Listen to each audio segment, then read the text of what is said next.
everybody. We've been tagged in a video by Gretchen, aka Braids, over at Hiking with Braids. She tagged us in a video that she started titled Get to Know Us. So we're going to be answering some questions. You can answer whatever questions you want, is what she said, or you can answer the questions she did. So we kind of changed a few up, but for the most part we stuck with her questions. And I just wanted to say, check her, if you haven't already checked her channel out. She has an awesome channel. She mostly hikes and backpacks in the Smoky Mountains, but she just started her AT through hike in February of this year. Had to come off the trail for obvious reasons. So she should be starting that back up sometime this year, hopefully. So go check her channel out, it's great. Craig Dunlap. And I'm Barbara. We've been married for 30 years is what Barbara tells me. I think it's 60 or 70, but it's a little over 30 years, but we have two amazing young men, sons. Both of them are married and have married two amazing young ladies. Beautiful young ladies that we love. And we have four amazing grandsons. Everything's just amazing. Yes, they're all amazing. And our grandsons, Case is 6 years old. Charlie and Logan are twins, and they are 2.5. And Caleb is 5 months old. Go ahead. I grew up in Penelope, Texas, just about 10 miles east of West. In case any of you have traveled I-35 between Waco and Dallas, you know where West is. Population 230 people now, I think it is. I think he's exaggerating. Maybe there. 210. It's like 200. I graduated from high school with, my class was me and 10 girls. I grew up in Clifton, Texas, with a population a little over 3,000, so big time compared to Craig, but still a really small town. I'm a logistics manager working for a lime company here in Texas. And I am a manager over a team of consultants who manage portfolios for 401ks and pension plans for large corporations and companies. My favorite season is by far hunting season. My favorite season is fall. Although the seasons kind of meld all together here in Texas, you do get a little crispness in the air when fall comes around. And just the little bit of change of colors we do get to experience here, but that is definitely my favorite time of year. Mexican food by far, and favorite drink I guess would have to be Crown and Coke. I'm a pretty picky eater, but my problem is I have a major sweet tooth, so pretty much anything dessert sweet wise is my favorite, and my favorite drink would be coffee / diet root beer. Being Texan, my favorite place has got to be the Alamo, followed shortly by the missions down around San Antonio. Beautiful area, and the heritage and history that goes along with it is just, it's incredible. And the favorite place I visited, that's really hard because we see a lot of beautiful places backpacking, but the Smoky Mountains is a favorite place of mine. I just love the history in the Smoky Mountains, as well as how beautiful it is. And one of the favorite places I've been was recent, and that would be Oregon because it's so beautiful. Yellowstone, that's an easy one. And hopefully when I go there, I get to meet John Dutton. My bucket list, number one bucket list item would have to be Italy or Peru. I would like to go do Machu Picchu. And I would also like to see the Colosseum and Rome because, again, I love history. Pet peeve is leaving the bread open. She does it all the time. Guilty. She'll open the bread and make her a sandwich, and she'll just leave it open. All it takes is a spin and tuck, and that's it. But she will not do it. But I leave it open just in case I might want another piece. But anyhow. My pet peeve is people being mean just to be mean, just because they can. For instance, making a comment that's ugly and rude to people just because you can doesn't mean you always should. Spiders would have to be my biggest fear that I can't say that I overcame it. I fake it well. Yes, he does. He pretends he's not scared of them anymore, I but he pretend is. it so that people will leave me the hell alone about it, but they won't. The fear I have pretty much overcome is public speaking. I really don't like to speak in front of crowds, but I can tell you, I really truly believe my current role, I have to do it quite often. That's helped, but it's also helped doing YouTube and realizing that you're actually speaking to a lot of different people. And that actually has helped ease me and I used to really almost have a panic attack anytime I had to say 2 words in front of a group of 5 or more. But now I do pretty good. I have Because the one thing that I really hate doing is housework. When I was a kid, if I did something wrong, my punishment was washing dishes, folding clothes, or doing the housework. I despised it. If you need me to do something, let me do it outside, please. I would say the one thing I hate doing the most, I hate to empty the dishwasher. I don't mind loading it, but I hate to empty it. Awkward moment would do I have to talk about this?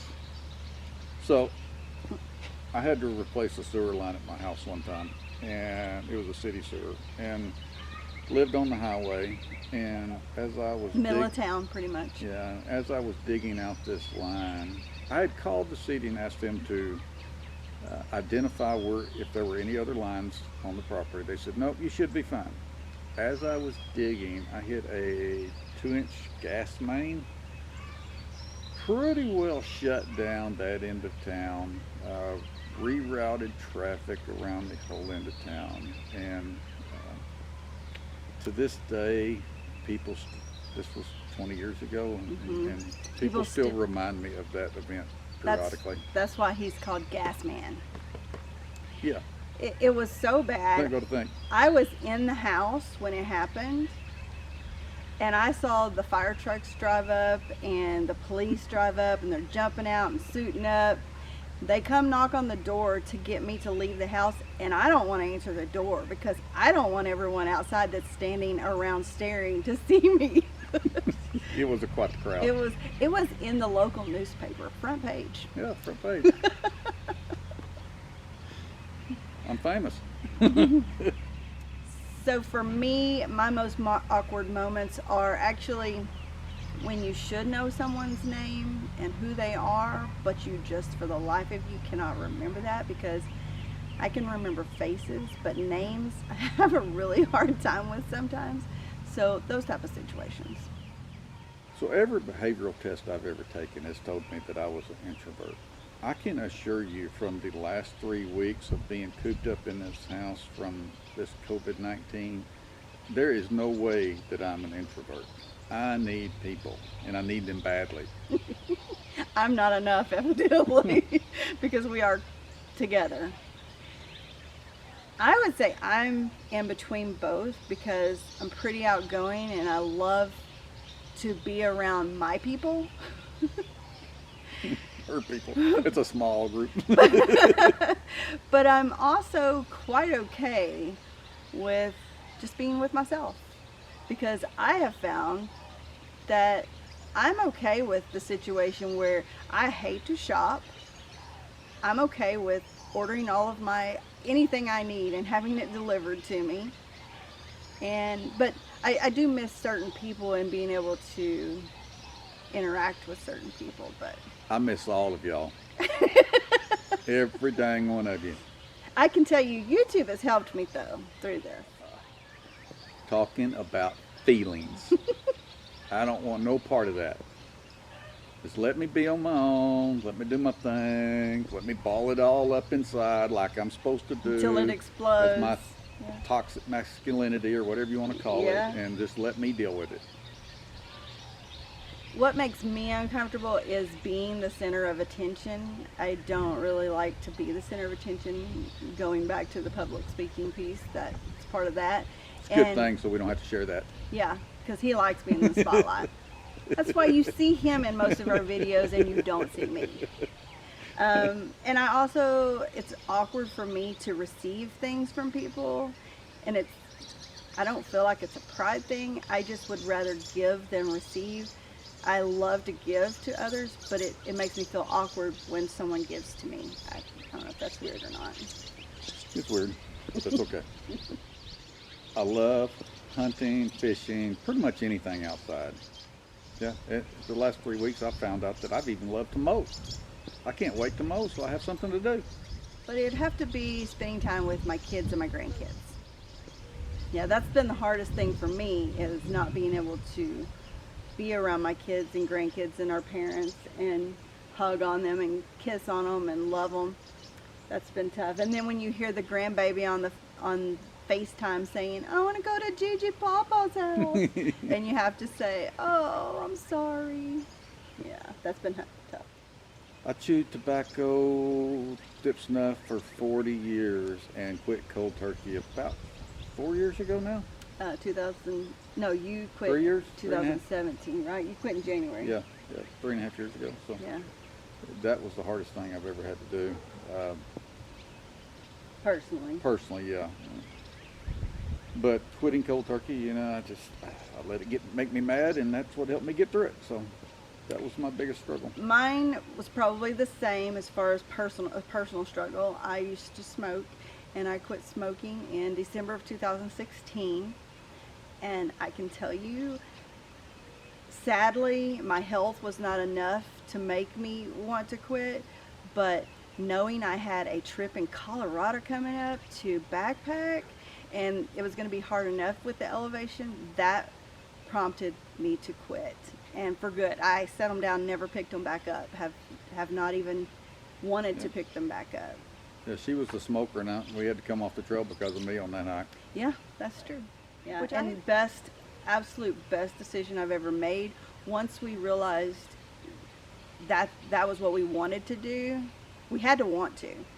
If you don't want to, it's not going to happen. But we wanted to quit, so it was easy. Honestly, yeah. It was a lot easier than I thought it was going to be.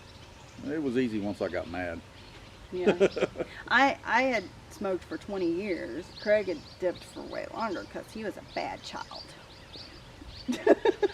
I'm not going to argue with that. So it was something to overcome. Yeah. So. And for 2020, oh God, what's my goal? Just get me out of it alive at this point. Just get me through it, and let's start over fresh next year. Yeah, I had several goals for 2020, but Craig's right, just getting through it. But honestly, even with this COVID-19 stuff, which we weren't going to talk about. Oh, we weren't? I'm sorry. There's a lot to be thankful for. This has brought forth, things that we should have been doing a long time ago. And it gave us time to slow down and actually do those things. And I guess for just a simple goal for myself is obviously to lose 30 pounds this year. So, all right. So that concludes our questions and answers so that you can get to know us a little bit better. Now we're going to tag 3 other channels, and hopefully they'll have the time right now, since everybody's stuck at home, to do a tag video so that we can get to know them better. The first channel that we're going to tag is Backpacking with Jason. So Jason, we'd love to hear your answers to get to know you a little bit better, if you wouldn't mind doing a little tag video for us. The next is another couple, Chica and Sunsets. We have followed them for quite some time, watched their AT through hike, and have watched them as they built their hostel for the AT, and it is so beautiful. Go check them out, Chica and Sunsets. Hopefully you'll have time to do a video so that we can get to know you better. And then the third one, we can't leave out Tony over at Bluecollar. Gotta include Tony at Bluecollar Backcountry. And hopefully, Tony, you can do a video and give us a little more information about you. And if you want to throw Michelle in there, we'd love to hear some information about her too. I'd probably rather hear about her. Anyway, so that concludes our tag video, and we hope you enjoyed listening to a little more information about us. Thanks for watching. See you on the trail sometime.